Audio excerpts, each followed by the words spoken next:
Olá galera, Humberto Azarite, professor de matemática, e hoje nós vamos ter uma pequena aula bem básica sobre juros compostos. É um assunto bem abrangente que envolve até logaritmo, mas a minha intenção aqui, como eu reiteradamente venho falando, é ensinar o básico ali, o pontapé inicial. Então hoje eu vou mostrar para vocês primeiro o que representa os juros compostos e fazer dois exercícios mais elementares sobre esse assunto, como é que eu vou explicar a fórmula e como é que nós aplicamos a fórmula. Obviamente o assunto juros não é novidade para vocês constantemente ouvem falar. E o que seria juros compostos? Na realidade existem dois tipos de juros, os juros simples e os juros compostos. O que são praticados no âmbito da economia, no dia a dia, são juros compostos. Por quê?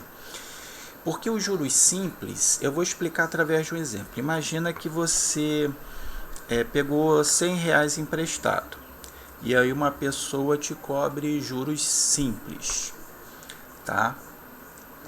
Vamos botar aí de 10%. Então, no mês seguinte, se você não pagar, você está devendo 110. Ou seja, é cobrado R$10 em cima dos R$100. No segundo mês, novamente é cobrado R$10 em cima dos R$100. Ou seja, 10% em cima de R$100. Sempre em cima do valor inicial. Tá? Já nos juros compostos, é juros sobre juros. Como assim? Se você pegar os mesmos R$100 e pegar emprestado e for cobrado com a taxa de 10% a juros compostos, esses 10% no primeiro mês vai incidir sobre os R$100. Então, no primeiro mês, juros simples e juros compostos, você iria pagar o mesmo valor. Só que no segundo mês, os juros não vai ser 10% em cima dos R$100, vai ser 10% em cima do valor do mês anterior, que já tem um juros, que é 110. Então você vai pagar R$10 em cima dos 110. No terceiro mês, 10% em cima do mês anterior, que já tem dois juros embutidos. Então, obviamente, a gente percebe o porquê de ser aplicado mais no dia a dia, porque o valor pago e o valor recebido, dependendo de quem é o credor e quem é o devedor, as instituições ganham mais cobrando juros compostos, juros de cartão de crédito. Por isso que é sempre preocupante e vocês devem evitar pagar o valor mínimo ou não pagar o valor total, porque os juros que vão vir vão ser sempre em cima do valor que você está devendo no mês anterior e não no valor da dívida inicial. Tá legal? Então é como eu botei aí, são acréscimos em que a cada período os juros são calculados sobre o capital acumulado. Tá? O que é o capital? É o valor inicial, o valor que você pegou emprestado ou que você emprestou. E aí, só que nos juros compostos em cima do capital acumulado, é o valor que vai se acumulando de um mês para outro. Aí a fórmula tem aí M, que é o montante, é aquele valor que você vai receber se você aplicou, fez uma aplicação, ou o valor que você vai ter que pagar ao final aí desse período. Que o período é representado pela letra N, outros materiais pela letra T, e o I é a taxa, é aquele valor percentual. E aí tem essa fórmula aí. O montante é igual ao capital vezes abre parêntese elevado a N, aí dentro do parênteses 1 mais I, que é a taxa, dividido por 100. Esse I sobre 100 é porque a taxa tem que ser no valor decimal, não pode ser no valor percentual. Tá? Então vê que a gente vai precisar calcular a potência. Por isso que ele é um valor maior, porque você calcula o valor de forma exponencial, com expoente. Então eu vou resolver dois exemplos, tá? Para que vocês possam entender os exercícios mais elementares sobre juros compostos. Os dois exercícios a gente vai ter que encontrar um montante. E aí, o primeiro exercício, nós temos aí um capital de R$2.000 foi aplicado durante 2 anos a taxa de 12% ao ano. Quantos reais o investidor terá no final desse tempo se o regime for de juros compostos? Muito bem, deixa eu diminuir aqui. Muito bem. Então, a gente tem aí quais as informações? Vamos lá.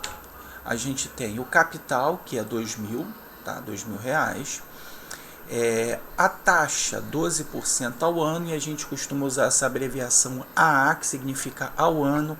Quando é ao mês é AM, quando é ao dia é AD. O tempo, 2 anos, e aí quer saber o montante. Para você resolver qualquer problema de juros, seja juros simples ou juros compostos, a taxa e o período têm que estar na mesma unidade de tempo. Nós vamos fazer sempre aí os dois com a mesma unidade de tempo. Repara que a taxa está ao ano e o período também. Se porventura o período tiver 100 meses, nos juros compostos é preferível que você adapte o período, tá? Então você teria que passar aí o período para anos, tá legal? Vamos supor, se tivesse 24 meses, você teria que dividir por 12, porque o mês tem 12 anos, para transformar para ano, para ficar na mesma unidade da taxa. Não vai ser o nosso caso, tá? No nosso caso, a gente vai aplicar direto a fórmula, sempre a taxa vai estar na mesma unidade de tempo que o período. Bem, essas são as informações. Então, agora eu vou substituir na fórmula aí, que é a mesma fórmula que está aí do lado. Repara que no lugar do montante eu botei 2.000. Por que eu não coloquei o 00? Porque o vírgula 00 ali não vai interferir na conta. Só quando você tem centavos, tá? Mas a gente vai trabalhar sempre com 100 centavos. Então eu coloquei 2.000 para facilitar a conta, porque você pode se perder ali com aquele 00. O 1 que faz parte da fórmula, repara que no lugar do I eu botei 12, porque 12 é o valor da taxa, sempre dividido por 100. E repara que lá no expoente, no lugar do N, eu coloquei 2, que é o período. E aí primeiro a gente tem que resolver essa conta aí dentro do parêntese. 12 dividido por 100 dá 0,12, tá? Então primeiro eu fiz a divisão ali daquela fração. Agora eu vou somar com 1. Então 1 mais 0,12 dá 1,12. Elevado ao quadrado. E aí você vai ter que calcular a potência. 1,12 ao quadrado é uma conta que já é meio chatinha, tá? Eu fiz aqui um rascunho.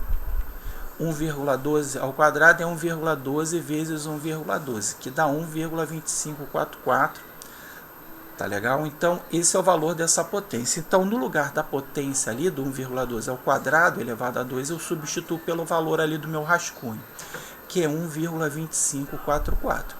E aí, para finalizar, eu multiplico por 2.000. E aí eu encontro o montante de R$ 2.508,80. Na resposta pode aparecer centavos sim. Então significa que se eu aplicar dentro desse problema aí um capital de R$ 2.000, no final do ano eu vou lá, se eu for resgatar, eu vou resgatar R$ 2.508,80. Ou seja, ele rendeu, porque o montante ele já é o capital mais os juros, tá? Então, no caso ali, se você quiser saber quanto você ganhou, é só diminuir o montante menos o capital. Você ganhou R$ 2.508,80, investiu 2.000. Então, qual foi os seus juros? Quanto você ganhou? R$ 508,80, tá legal? Muito bem, esse é o primeiro exemplo. E como eu falei, repara que as potências que vocês têm que calcular são muito difíceis, ingratas, algumas praticamente inviáveis de você fazer na mão, fazer a conta. Porque a maioria dos problemas vão ter períodos de aplicação maiores, porque muitos problemas vão ser em meses. Então, aplicado durante 5 meses, 6 meses, aí já imaginou você fazer 1,12 multiplicado 5 vezes? Então, há problemas que aparecem dessa forma, que é o segundo exemplo. Aplicando hoje na caderneta de poupança a quantia de R$ 1.500, qual será o montante gerado ao final de 6 meses, sabendo que a rentabilidade mensal é de 0,5%, 0,5%. Ou seja, 0,5% ao mês, já que a rentabilidade mensal, que era quanto estava dando mais ou menos a poupança, hoje nem isso está dando. E aí, esse problema, repara que o período é de 6 meses, ou seja, o teu expoente vai ser 6. Então, quando há problemas desse tipo, via de regra, tá? Até fazendo uma prova em que você não possa usar uma calculadora, o problema é te dar uma informação ali que é o valor da potência que vai aparecer na resolução se você estiver fazendo de forma correta, obviamente. E ele te dá aqui 1,005 elevado a 6 é aproximadamente, tá? Esse símbolo do igual com o tio em cima é o valor aproximado de 1,03. Significa que ele aproximou e colocou duas casas decimais, mas essa potência aparece uma quantidade maior de casas decimais. Mas nesse problema nós vamos substituir por 1,03. Então vamos à nossa resolução. Temos aí a informação, o capital R$ 1.500, a taxa 0,5% ao mês, AM, o período 6 meses. Repara que taxa e tempo estão na mesma unidade, então vamos substituir na fórmula. No lugar do capital eu coloquei 1.500, dentro do parênteses 1, que faz parte da fórmula, mais no lugar do I eu coloquei 0,5, dividido por 100 sempre, e agora repara que no lugar do N eu coloquei 6, porque agora é o tempo de 6 meses. Dividindo 0,5 por 100 dá 0,005. Dividir por 100 é a mesma coisa que você andar com a vírgula duas casas para a esquerda. E aí agora eu vou somar 1 mais 0,005. Vai ficar 1,005. Olha só a potência aí aparecendo. 1,005 elevado a 6. Fazer isso no braço, na mão, dá muito trabalho, né? Então, agora a gente substitui essa potência pelo valor que ele te dá no enunciado. Ele pede para você substituir 1,005 elevado a 6 por 1,03. Então vamos fazer isso. Ó. Substituir, então ficou 1.500 vezes 1,003. E aí a gente encontra esse valor, deixa eu chegar para cá porque eu não estou vendo, R$ 1.545 é o valor que você teria após 6 meses lá na sua poupança, entendendo que a poupança teria esse rendimento aí de 0,5%, ou seja, você ganharia aí só R$ 45, mas para o dinheiro ficar parado, é bom fazer uma aplicação, mas hoje em dia há outras aplicações que têm uma rentabilidade maior. Mas enfim, o que eu quero falar de mais importante nessa questão aí?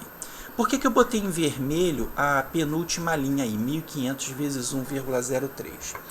Porque malandramente, nessas questões em que seja pedido para você calcular o montante e ele te der o valor da potência, diferentemente do primeiro exemplo em que ele não te dá o valor da potência, você pode simplesmente pegar o valor do capital, que no caso aí foi 1.500, e multiplicar direto pelo valor da potência, porque no final das contas foi isso que eu fiz, 1.500 vezes 1,03. Eu fiz os passos ali para mostrar para você que sempre vai ser dessa forma. Então, nesse tipo de questão, calcular o montante e ele te dá já o valor da potência, te dá todas as informações, você pode pular os passos anteriores e ir direto para essa penúltima linha aí, que é essa linha em vermelho aí. Pegar o capital e multiplicar pelo valor da potência que ele dá no enunciado, que você já acha a resposta direto, tá legal? Uma dica para vocês. Mas, quando não for dado, como foi o exemplo anterior, porque elevado ao quadrado dá para fazer. Tá? Então tem questões de concurso que ele não te dá o valor, você tem que calcular. Então, já nesse exemplo não, você precisa fazer todos os cálculos, porque você precisa calcular ali, saber que potência vai dar para poder fazer o cálculo na mão. Então nesse caso não, você tem que fazer todas essas etapas. No entanto, se o problema já te der o valor da potência, você pode ir direto para essa linha aí, multiplicar direto o capital pelo o valor da potência, e aí você acha a resposta direto de forma mais malandra. Tá legal, galera? Espero que tenha ajudado no entendimento de vocês sobre essa introdução de juros compostos. Forte abraço!